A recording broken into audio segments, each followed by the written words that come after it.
आप देख रहे हैं हॉरर व्यू, सच्ची और रियल इंसिडेंट घटनाएं। तारीख थी 15 अगस्त 1990।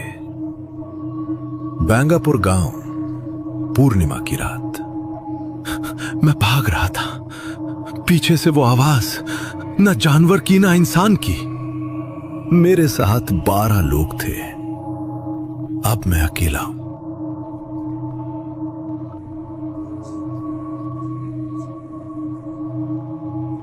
वो मेरे सामने है, लाल आंखें, काला धुआं और वो मुस्कान। नहीं! 30 साल बाद आज भी बैंगापुर में कोई पूर्णिमा की रात बाहर नहीं निकलता। क्यों? ये कहानी है उस रात की जब एक तांत्रिक ने जगाया था भूतिया भेड़िया। उत्तराखंड की पहाड़ियों में बसा बैंगापुर, 400 साल पुराना गांव। चारों तरफ देवदार के जंगल, बीच में शिव मंदिर और गांव के पूर्व में एक पुराना शमशान घाट, जहां सदियों से गांव वाले अपने मृतकों को विदा करते आए थे। लेकिन जुलाई 1990 में कुछ बदल गया। 10 जुलाई की शाम गांव में एक अजनबी आया। कौन हो भाई? कहां से आए हो?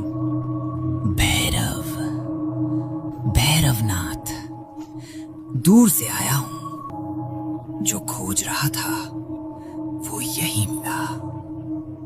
क्या मिला? शक्ति, प्राचीन शक्ति। गांव वालों को नहीं पता था कि ये आदमी क्या खोज रहा था। शमशान घाट के पास उसने एक कुटिया बनाई। रात में अजीब आवाजें आती, मंत्र, घंटियां और माँ, कल रात मैंने देखा काले कपड़े वाले बाबा शमशान में कुछ खोद रहे थे।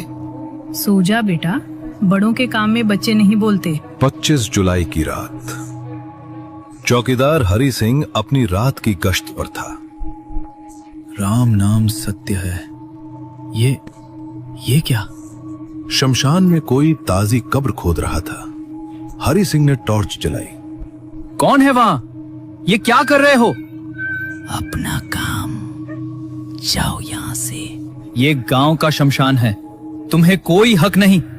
एक काली छाया ने हरि सिंह को उठाकर फेंक दिया। जब वो होश में आया, भोर हो चुकी थी और जो उसने देखा, हे भगवान, कब्रें, सारी कब्रें खुली। आधे घंटे में पूरा गांव शमशान में इकट्ठा हो गया। ये क्या हो रहा है? कौन है ये तांत्रिक? प्रधान जी, ये साधारण चोरी नहीं। देखिए, सिर्फ खोपड़ियां गायब हैं, बाकी हड्डियां यही हैं। हे राम, ये तो कोई काला जादू कर रहा है। बस बहुत हुआ, चलो उस तांत्रिक को पकड़ते हैं। 50 गांव वाले लाठी डंडे लेकर कुटिया की तरफ बढ़े, लेकिन कुटिया खाली थी। बस दीवार पर खून से लिखा था, पूर्णिमा की रात भेड़िया जागेगा। ये क्या मतलब? नहीं, ये तो ब्रह्म राक्षस को जगाने का मंत्र है। क्या मतलब? 300 साल पहले एक राक्षस था, आधा इंसान आधा भेड़िया। गांव वालों ने मिलकर उसे यहीं दफनाया था। अगर वो जाग गया तो। तभी आकाश में बादल छा गए। दिन में ही अंधेरा हो गया। उस रात से गांव में अजीब घटनाएं होने लगी। मेरी सारी बकरियां फाड़ कर खा गया कोई, पर पैरों के निशान इंसान के हैं। मेरा बेटा, वो कह रहा है रात में उसे एक काला भेड़िया दिखा था खिड़की पर। वो आ रहा है, चांद के साथ आएगा, सबको खाएगा। हर रात कोई न कोई घटना। कभी जानवर मरते, कभी लोग बीमार पड़ते, और हर बार वही निशान, इंसान के पैर, भेड़िए के पंजे। 14 अगस्त की रात, पूर्णिमा से एक रात पहले। सुनो सब लोग, कल पूर्णिमा है, कोई भी घर से बाहर नहीं निकलेगा। पर प्रधान जी, हम डरकर कब तक बैठेंगे? हमें उस तांत्रिक को ढूंढना होगा। विक्रम ठीक कह रहा है, हम 12 जवान लड़के हैं, मिलकर। नहीं, तुम नहीं समझ रहे। जो जाग रहा है वो इंसान से नहीं हारेगा। लेकिन जवान खून गर्म होता है। विक्रम ने 11 साथियों को इकट्ठा किया। 15 अगस्त रात 11 बजे 12 जवान हथियार लेकर निकले। याद रखना, हम साथ रहेंगे। जो भी हो, अलग मत होना। जंगल में अजीब सन्नाटा था। कोई जानवर नहीं, कोई आवाज नहीं, सिर्फ सुन रहे हो? ये दिल की धड़कन जैसी आवाज। ये हमारी नहीं है, ये तो। एक आवाज गूंजी, न भेड़िए की न इंसान की, कुछ बीच की।